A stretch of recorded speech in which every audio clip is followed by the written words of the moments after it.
તો દર્શક મિત્રો ગઈકાલે તો મેઘાએ તાંડવ મચાવી દીધો. કેમ કે મારા ભાઈઓ સુરેન્દ્રનગર અને ત્યાંના આજુબાજુના ગામડામાં મિત્રો ભારેથી અતિ ભારે 15 થી 20 ઇંચ જેટલો વરસાદ પડ્યો હતો. મિત્રો ગામડાઓ જે છે તે નદીમાં ફેરવાઈ ગયા હતા.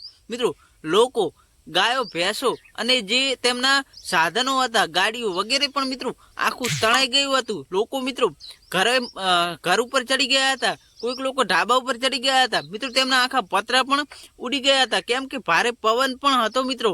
તો મિત્રો આ વાવાઝોડું છે તે મિત્રો ખેડૂતોને ખૂબ જ નુકસાન કર્યું છે અને સુરેન્દ્રનગર અને તેના આજુબાજુના જે ગામડાઓમાં છે મિત્રો ભારેથી અતિ ભારે નુકસાન થયું છે. અને આવો વરસાદના લીધે મિત્રો જે લોકોના જે સાધનો હતા તે પણ તણાઈ ગયા છે. તો મારા ભાઈઓ આ વરસાદ વિશે તમારું શું કહેવું કોમેન્ટમાં જણાવજો. વિડીયો ગમે તો વિડીયોને લાઈક કરી નાખજો. ચેનલ પર નવા આવે તો ચેનલને સબસ્ક્રાઈબ કરવાનું ભૂલતા નહીં.